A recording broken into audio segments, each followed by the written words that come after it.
Welcome everybody to our first individual Hearthstone broadcast on day one of the World Cyber Games 2019 here in beautiful Xi'an, China. My name is Rapid, and with me is our medical professional, Dr. J. And it's exciting to be here. We're bringing WCG back after about 5 years, and we're bringing it back with Hearthstone. We've already seen a couple of different best of threes. I know I got a chance to check them out. Was there anything that stood out to you in our first few games of the day? Oh, it was really interesting to see how dominant these three classes are right now. All of our competitors have brought Warrior, Mage, and Rogue. That just goes to show you how strong those classes are and how refined they've been over the last couple of months. So I'm really excited to see how these other matchups are going to pan out, because we've seen like Warrior versus Rogue, we've seen a little bit of Mage versus Rogue, and we've got, I believe, Mage versus Warrior coming up, so that'll be interesting to see. You're right. Those are probably our three primary classes. We do have some variation in there, but I think that by and large, it's been a great day to be a Rogue player. Maybe not so great of a day to be a Warrior player, but I think all of that could change depending on these matchups. And I think, honestly, coming up, we've got some of the strongest players in the tournament so far, and at least a couple of tournament favorites. And if you're wondering about the overall tournament, this is kind of what things have looked like here today. We are down here on match 5 and 6 broadcasting Hearthstone, and we're going to be having a couple of Chinese players, Reconnect and As Before, who you might have seen a little bit before, and they're going to be playing against TerrenceM and Techno Goose, respectively. TerrenceM, of course, who will be playing in our first matchup, a very respected North American Hearthstone player, and I'm just really excited to see what he has to bring here. You know, we were looking at the deck lists a little bit ahead of time, and at least it seems to us that both players are kind of starting off pretty standard, and then maybe we'll see some shenanigans later on. Yeah, definitely. Terrence went for the strategy of bringing Rogue, which is kind of a meta read that he thought a lot of these players were going to bring Mage. Rogue notoriously is pretty strong against Mage, and we saw that earlier where Terrence playing against Aku Maker ended up getting him the win with his Rogue deck. So it's not as necessarily as strong against Warriors, so this might be a matchup where Terrence can struggle, since he is going up against his first Warrior. Yeah, I actually saw Terrence a little bit earlier on, and as far as chances were concerned, actually he wasn't the only player to tell me that he felt like most of his matchups were 50-50. I know that there's a little bit of discrepancy there. Some matchups are just really hard, but I don't think we're going to see too many of like those just super hard counters with the deck list, because all the classes at least have something that they can do very well, very consistently, and what we can do well consistently is talk about our overlays. So this is the overview of what our Hearthstone matches are going to look like.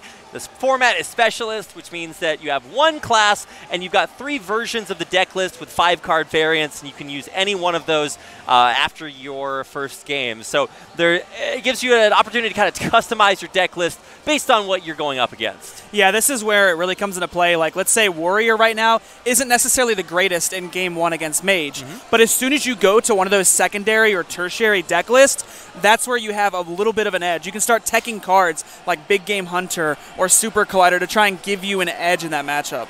That's right. I don't know if you haven't seen Specialists before. It might look really strange to you, because if you have watched Hearthstone maybe the last time WCG was around, things look a little bit different. But I think the biggest takeaway is that you get to see a lot of player strategy, not only in the game, but also outside the game. And, when our theme here is going beyond the game, I'm glad to see that our formats are helping us live up to that. So in theory, we should have our game starting here in just a moment. I'm really excited to see what these look like, because Hearthstone is a game that, at least for a lot of the qualifiers, players played against each other online, and now you have to not only play offline, but for the majority of our competitors, you have to actually travel all the way over here to Xi'an, China, and then deliver offline as well. So that can really change a lot of maybe the favorable matchups that we think if there's a favored player versus a less experienced player.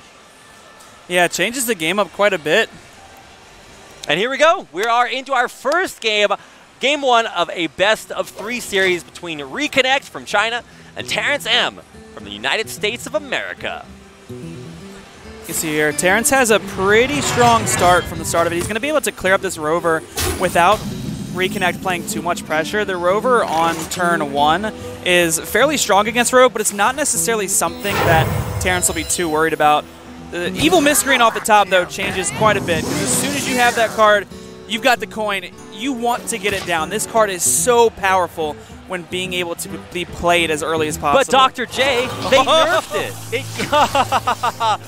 Man, I love the way that Hearthstone works. You know, you've got a deck of cards, and then you draw those cards, and of course you always get the one that you need. That is about the biggest, most polarizing shift that we can expect, because like you said, maybe you could have dealt with the Eternum Rover earlier on, but now, all of a sudden, we're magnetizing ourselves into a good situation on Reconnect's side of the board. Although, I will say that it is a relatively rare. See, there's actually a rule in the Hearthstone rulebook for WCG that says that you cannot play with Whizbang the Wonderful in your deck. So does this mean that TerrenceM is disqualified? Get out of here. I can't believe he would break the rules. How could he break on the rules stream? like that? I love lackeys, man. By far, at least my favorite new mechanic, and it's delivering for us with a wonderful Whizbang on the board. It is kind of funny to see. The reason it's banned, obviously, is because when you put the card in your deck, it just kind of gives you like a random deck from one of the class recipes. Reels made those recipe decks too good. We can't have them in our competition. I want the players to think for themselves, right? You want to make them build the deck. So a nice board clear coming in, already developing some bombs on the board, or I guess in the deck. But now this is actually not a bad turn for TerrenceM. He's got a lot of different options. You have the option to waggle pick or just throw down that Henge Clan to get a presence on the board. Yeah, I think he's going to be hesitant to play one of the minions right now because it will just die to the Wrench Caliber. Right. He really wants to try and bait the swing of the Wrench Caliber and then try and get the minion down. And now the one-way warrior really excels in this matchup is because it actually puts on quite a bit of pressure, and the bomb pressure in deck is very serious. And the card like Blastmaster Boom, if it comes down on turn 7, Rogue cannot win the board against that. It is just too much. A card with Boom in the name being played on 7? Craziness, Dr. J. You thought Dr. Boom was good. Imagine just, 4 more extra Boom bots. That is ridiculous. Just goes to show, before you guys complain about something, just think about what it could be in the future. So, waggle pick number 1 expended, so we've got a 2-cost life drinker in hand. And, overall, it's hard to read the life totals in this matchup because all of a sudden you draw 3 bombs and you're half health. So, yes. It is a little bit crazy, but we're already putting, I think this is bomb number 3 into TerrenceM's deck. That means this is a fully juiced Blastmaster Boom. Might not even have room on the board to play, but honestly, just getting it down, it's a 7-7. I've even seen players just tempo it out sometimes just to get the 7-7 body against Rogue, especially because a lot of the Rogues recently have been cutting Sap, but we can see that Terrence does have a copy of Sap. I don't think it's going to help him out too much here. Oh. Say it ain't so. What? How do I get this RG? Where do I buy this? Can I get a Blizzard gift card to purchase this in the store? I don't know. But that is basically the best possible draw, just perfectly on curve. Maybe talk a little bit about just what a dream this is for Reconnect here. Reconnect is hitting the curve he wants to see. He had a lot of early game pressure, getting TerrenceM really low to where these bombs, if they're drawn at any point, will end the game. Rogue is notorious for not having too much healing. There are life drinkers, there's Zilliax, but at the end of the day, the bombs just are going to overwhelm him. So right now, what Terrence is doing is he's playing a very aggressive game plan. He's going to try and bounce this Leroy 3 times or twice in order to finish off the damage. He's really hoping Reconnect either doesn't hit the 7 armor hero power blast shield or have something like shield block in his hand. Well, and of course, Blastmaster Boom coming down here is just going to be almost too much to deal with. Of course, everything has charge because it is a mech, or not charge, but rush. And, wow, good on our production team for snagging that choice there. Dynomatic also going to really help clear up the board, as well as any snip-snap bots that make it out there. So it looks like Reconnect's going for the plan of just trying to clear up as much as possible on the board. I mean, he sees what TerrenceM's game plan is right now, and I think he's going to try his best not to take any excessive damage. So as you see there, that's why he's not using his face, because he knows Terrence's plan right now is to kind of burn him out of the game. That's really the only way Reconnect loses. Although I will say, those microbots actually absorbed, I think, 6 damage, so not the worst, but at the same time, this is why Bomb Warrior is so good. Not only are when you hit curve is it so devastating, but now look at the body on the board. How do you deal with this? It sucks to bounce anything back to hand with like a sap or whatever, but aside from that, I guess we're going to see Terrence bounce the life drinker. Yeah, Terrence is not answering anything on the board. He is going to play all his life drinkers. He is going to hope that Leroy Step Leroy will get him there next turn. That is his goal right now. He has to hope there's no armor gain, that the discover mechanic from the delivery drone doesn't find something like, you know, Zilliax. I mean, there is a shield block in hand. We know that TerrenceM doesn't. He might kind of surmise that, but of course, as it is played, this is starting to make him feel a little bit worse. Obviously, it's not game over just yet, but TerrenceM is going to need a miracle to come back from this position. Okay, that's still going to miss for that boom bot. He's trying to trade these off. That way he doesn't have to use something like the Dynamatic, but it looks like he might have to commit to the Dynamatic. I think that is what he is thinking here. So. I wouldn't have been opposed to seeing the Omega Devastator go down and just value trade. You save the Dynamatic for later. It puts a bigger body on the board because right now his goal is just to try and, you know, kill his opponent. Yeah. Which he's 2 bombs away from doing yeah, so. There's 4 bombs in this deck, and well, I guess Novice Engineer is not what you want to really draw or play right now. And he can't go with that Leroy play to win the game. He's just not in range. Oh my gosh, Mortal Strike is a lot of damage, but he might be able to out-heal it with Witch's Brew. I was thinking about that. If he had like maybe 6 mana, obviously that makes so much of a difference to get way back up above 15. Well, I guess he's got 20 damage of bombs in his decks too, so I don't know if healing your way out of that is really a viable strategy. No, Terrence is trying to think right now, what can he do? He might have to like clear up the Blastmaster Boom with the SI-7 in the step. The issue is he does not want to use the Shadow Step unless he's using it for Leroy, but it's not a viable game plan because there's a Blast Shield on the other end, and that's going to put him out of range. Yeah. So I think at this point he's saving Witch's Brew to use for max healing on turn 10, which is coming up next. The only downside is A, he has to make it there, and B, oh man, he's just not going to have that much damage now using Shadow Step to clear out the Blastmaster Boom. But in Terrence's mind, he's hoping that there isn't enough value in Reconnect's hand, but we can see Omega Assembly could just end this game right now. You're so right. Let's find out. I'm waiting, but I'm not exactly sure. Oh, no, that's fine, Okay, too. yeah, Zilliax, also a good card. Congratulations, Reconnect. You have done it and ended the game in style. You know, going into that game, I actually thought TerrenceM's opening hand was maybe a little bit better than Reconnect's, but, I mean, once you start hitting on curve, like, it's just so good. It was the Eternium Rover on 1 and to the Snip Snap on 3 to magnetize. I mean, the game would have been so much different if maybe Terrence had answered that Eternium Rover on turn 1. Right. Because then it wouldn't have been as much pressure going in and he wouldn't have used as many resources. The issue is, I mean, the other play was Coin Miscreant. Like, I can't argue against that play. I mean, yeah, it's hard to say what's wrong unless, because you want to play your game plan. Yes. You don't want to like always be reacting to what your opponent's doing, unless maybe that's your play style. But for TerrenceM, like, what a hard call to make to say, well, I have the opportunity to play my style really well. What a great opener. But unfortunately, man, Magnetize is just such a dangerous concept. Another part about that in Hearthstone is you can't really play around one-ofs. Like, Snip Snap is a one-of in the deck, so not only your opponent has to have it on top of, you know, they had to have had it like that turn with the plan. Yeah, I don't like playing around one-ofs. That's just my philosophy. I mean, right. Sometimes you gotta take that chance, right? You gotta know when to hold them or fold them, as the adage goes. My grandfather's late game advice really kicking in clutch here. Know when to magnetize. I didn't listen to him then, but I really should have.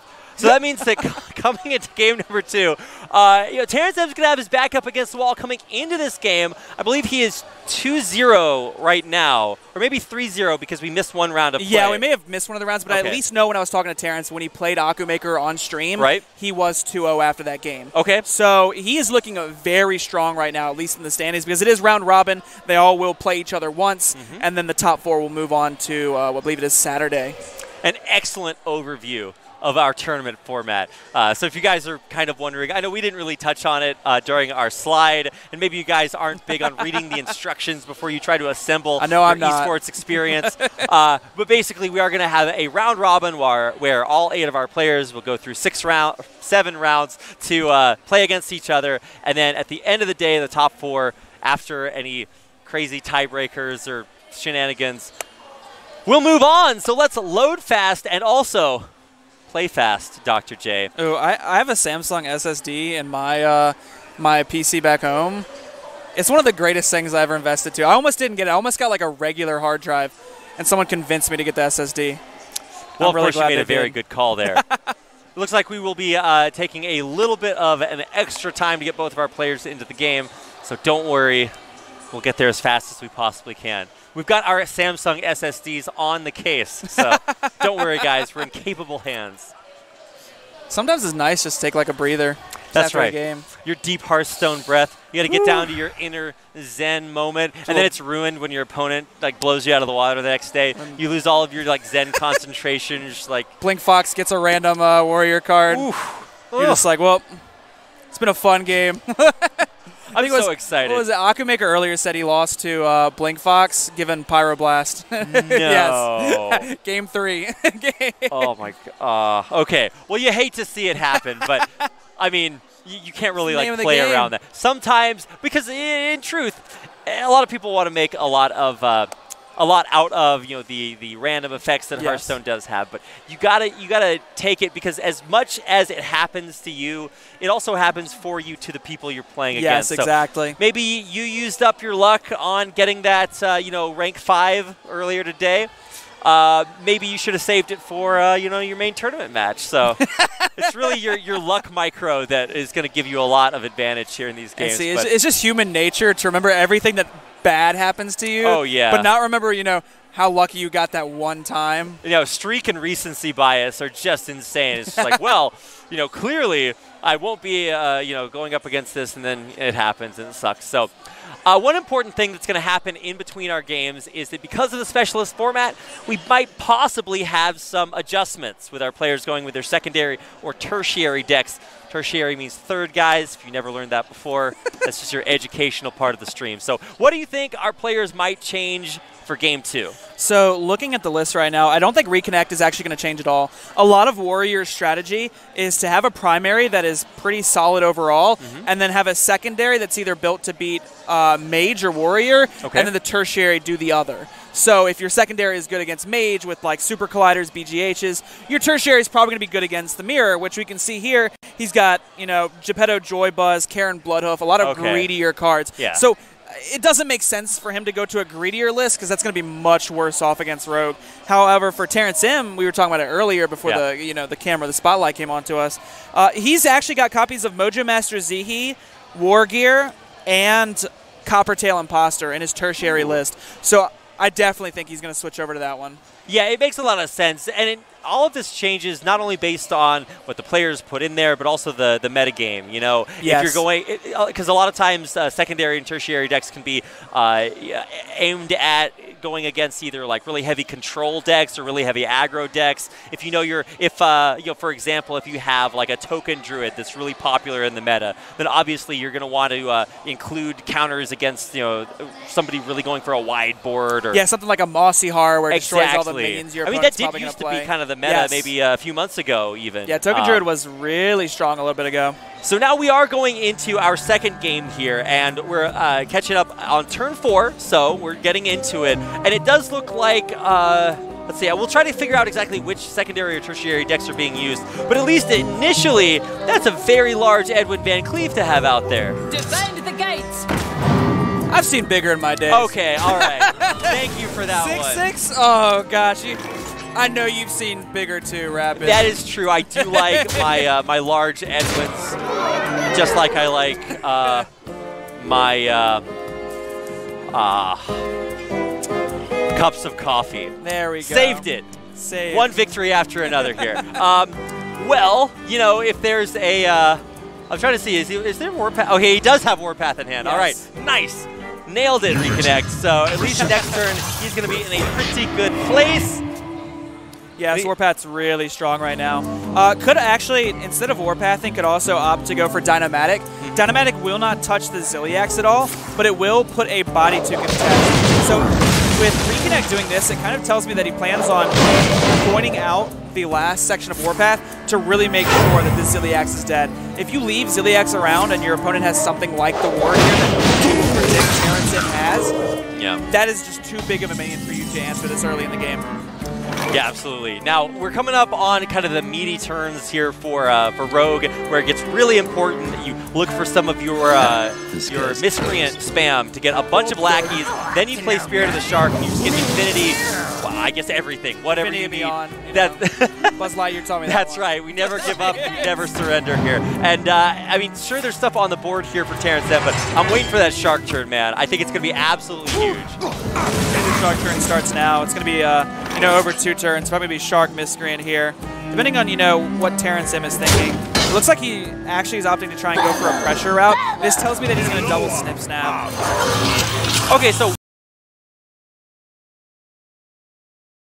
that plays out nicely and sets up the shark. So the way Rogue really capitalizes and wins this matchup is by getting some kind of board pressure down. If Terrence were just to go Spirit of the Shark Evil Miscreant, he would have a lot of value, but that doesn't necessarily get him closer to his game plan. So his goal right now is to force Reconnect into an awkward position where Terrence has the board, and then he could follow up with value later. So, I mean, Spirit of the Shark Miscreant can come down any turn after 7. It's going to be strong. You can't, deny that. But right now, he wants to make a stronger play for the board. Well, he certainly does have that board, especially with the Snip Snap on board, and now you've got a lot of options, not only from Witchy Lackey, and let's just hold on, okay? I'm gripping my chair with intensity. I can't wait to find out what it is.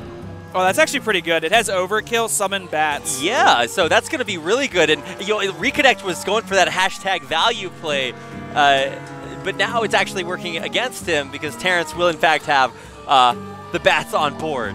Bats which, of course, board. he planned before he came into this. TerrenceM probably got his Batman cosplay on right now. I've actually never seen that card make competitive impact. No. You never put it in your deck, and then on top of that, I've actually never seen it come from an Evolve. It's my first time. Yeah, I can't think of any deck where this would actually be good. I never saw that bat artwork until now. It's golden bats, too, so they're flying all over the place.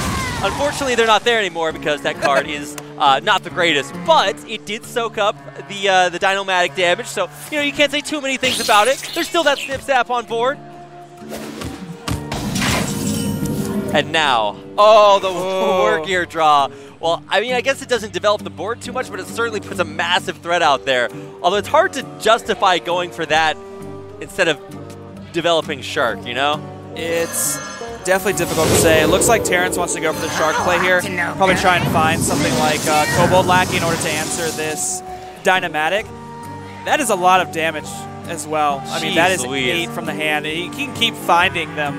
This is this is disgusting. When you think about each one of those Kobold Lackeys as 4 damage, yes, and then maybe you get 2 more off Cable Rat. And what's even crazier is sometimes you'll find the Ethereal Lackey, and you'll hit like that. You'll hit Ethereal Lackey, and then you'll hit Daring Escape, and you'll shove everything face with the Kobolds, and then you'll Daring Escape all of them back and do more damage. Get me out of this game. I've died that way before. Elon it's really Musk, sad. take me to Mars. I don't want to live on this planet anymore. It's too crazy.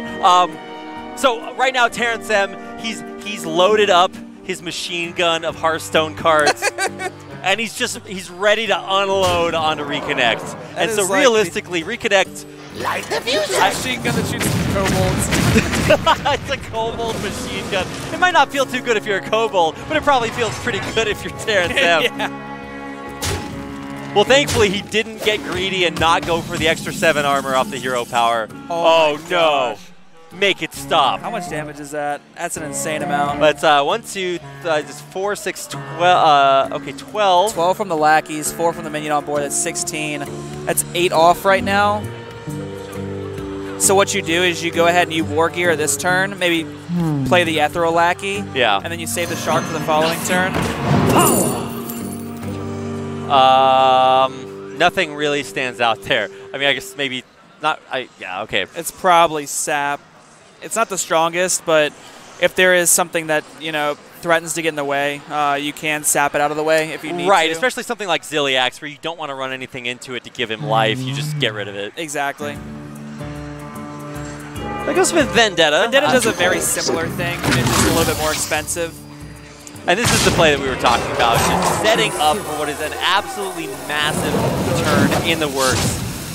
Clearing out the first Spirit of the Shark was super, I guess, mandatory for Reconnect, but it's hard to account for Shark number 2 coming down with 3 Kobold Lackeys in hand.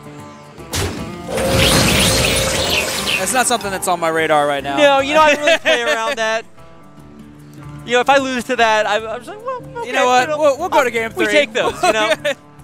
So we're waiting for the inevitability that is okay. Well, this is obviously pretty good. The inevitability that is the regret TerrenceM will feel of having not taken that sap when it was prevented. Oh yes. Because obviously the sap here not only gets rid of the Zilliax, but it also gets through the taunt, and now he just has nothing to deal with that 7 health on board. Yeah, he has to kind of commit one of the kobold lackeys with the shark if he wants to do it, which does not feel the greatest. So with the sap, I mean, you would have given a Devastator back, but in TerrenceM's game plan right now, he never really cared about his minions living. It was about burst damage right now. Right, that War Gear is really the only thing that it ever would have more than 10 health or anything. So, I mean, he's going to clear the board. The shark is, I guess, probably still going to be there, but man, I don't know. This is not exactly the turn he was looking for. Huh? Okay, I'm down for a quest or 2, or actually TerrenceM is too. Yeah, the lackeys are going to give him a little bit of value there. I think TerrenceM's hoping right now that there's no way Reconnect can kind of answer at least the shark, so that way he can go wacky Togwaggle Watch and him then top take deck the the Warpath. Well, yeah, Warpath. There we go. I almost said War Gear. I don't know how many bombs are on the deck right now. I don't think there's I any. don't think he has any. Yeah. Damn. So it's just a regular Dr. Boom. A regular Dr. Boom. Ew. Ugh. Disgusting. Who would play that? Where's my, wait, what's the 7/7? It's like this black card. War Golem. War Golem. Yeah. Give me those War Golem. I'd rather have War Golem. Doctor. There's only room for one doctor in this Hearthstone cast. Exactly. Get him out of here. Okay, so now it's time for young Heist Baron Togwaggle. Let's find out what we are about to draw. Of course, usually it's Wondrous Wands here. Is there any reason to go for anything else? It depends on the kind of the state of the game. If Terrence thinks he can get away with like a cheeky Toland's Goblet, every now and then that'll get picked. For the most part, though, it is Wondrous Wand and Xerog's Crown. He might not go for the Xerog's Crown. He might either go double Wondrous Wand or Goblet Wand, something like that.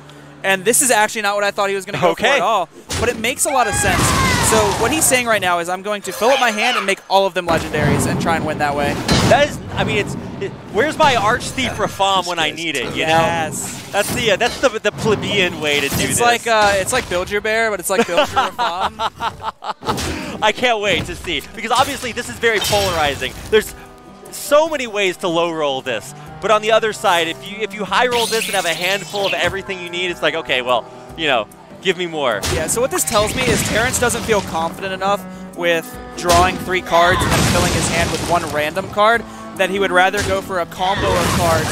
And, I mean, the 6/6 body is still very impactful as well. I mean, don't forget that it is a 6/6 with taunt that he will be playing, along with potentially a 4-drop legendary on the following turn. Now, he's really, oh, wow, what a hit there. A perfect kill on the Shark. He was really kind of relying on that. If he low-rolled on those bombs, Shark survives, and his next turn is miserable. And because the SI7 lives here, he can actually get more legendaries and more value because he can Vendetta, clear the board, play a 6/6. Oh, he's going for maximum value. Oh, wow, okay, because I was going to say, you know, obviously you want to Vendetta when you have, you know, the maximum value. You can play it for 0, but... well, I thought he was going to go for Goblet into Kobold that turn. Oh, that turn, okay. So he was going to go Vendetta, Goblet, Kobold, but it looks like he's trying to get as many legendaries as possible. He's not messing around. I mean, this is the... TerrenceM has played himself into a position where this next turn, realistically, could absolutely just decide the outcome. Oh, yes. Oh, I can't wait. It's always exciting to see this, because this doesn't happen often. This is why we play Hearthstone, for a lot of reasons, because the next turn is just going to be so much fun. Not even TerrenceM knows what to expect. So here we go. All right. Toland's Goblet. And sometimes it's like Eviscerate, and you don't even do it. You just start eviscerating the face. Just go for it. All right, here we go. What are we going to get? A bomb. Okay. Not quite what he was looking for. Oh. Well, good thing that he can get rid of all of those. Well, that's quite a few bombs. Probably not quite what he was looking for. I mean, I guess that's how Bomb Warrior's supposed to work, right? You're throwing a lot of bombs. Okay, here we go. Let's find out for real what's going on in this hand. Oh my god, there's so much going on there. 2 Captain Greenskins. King Crush, that's pretty big. It is indeed quite large. Barista can get back the Kobold, and then you can do it again. Right. There's so much potential. Toki Time Tinker. We can go back in time. We can go to Wild like the good old days. Oh, that was the good old days. Oh, wasn't what's in that Toki? You got. How are you going to call it a win? Like, there's different win conditions, right? Some people say reducing your opponent's health to 0 is a win condition, but playing the Toki Time. Toki Time Tinker, yes. Tinker, yeah, is of course another one because at least you know. I'm pretty sure I saw that at Tavern Brawl once, or one of the little expansion. The Toki is like the Nestle Wonder Ball of Hearthstone. You just have to open it up and see what's inside. I don't know if we're gonna get there this turn. I don't know if my Subject 9 is gonna be played out there, but I don't. Yeah. What's the best option here?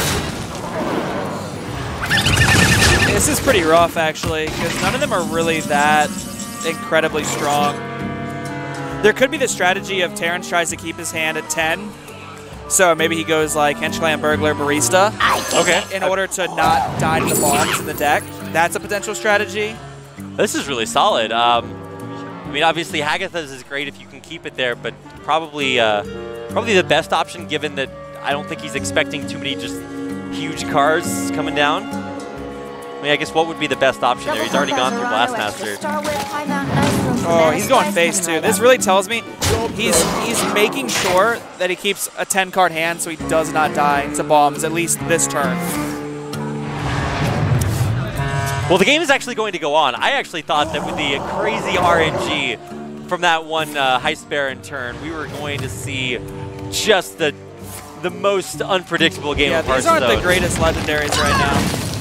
I mean, I guess you have to take that, right, when you go for such an RNG-based play. But on the other side, man, this armor count just keeps making me sadder and sadder for TerrenceM because he has 12 health and bombs in his deck. My hand is too full. And the issue is once you make your hand all legendaries, you really have no way to combat the board. You are playing a big thing. Hopefully, if you don't have like 2 Nat Pagels, you're playing a big minion and hoping it gets you there. Well, eventually, my sadistic nature wants me to have Terrence forced into playing Toki Time. He's Tinker. playing it now. I love it. I mean, honestly, maybe he used his bad RNG up early on, and the Toki is where the true gift of good RNG comes through. Reno Jackson. I did this. Goes back. He's got duplicates. bombs in his deck. Yeah, the bombs duplicates. are Oh, gosh. Not like this. No. Well, this is unfortunately not quite what he was looking for. I mean, I guess the Mass Hysteria is not terrible, but Unleash the Beast also isn't bad because you can play it this turn and keep your hand at 10. okay, yeah, that's So exactly you play right. it, you value trade into the Alec. So he does go for the Hysteria to clear off the board. This tells me that he wants to try and clear everything off, and he gets it. Okay. I guess there were a couple ways that would have worked out, but in the end, the board is empty, but not for long. And now Reconnect probably just going to play everything, and I wouldn't be surprised if he fits the hero power in. I kind of like the Harrison Jones hero power face. Just put pressure on. I'm so sad looking at this entire hand of epic legendaries that when I first started playing Hearthstone, I would have killed for because I had no dust. But in a professional game where you're drawing bombs with a handful of legendaries, it definitely feels bad, man. Although, with a Blink Fox and a Dream, anything is possible.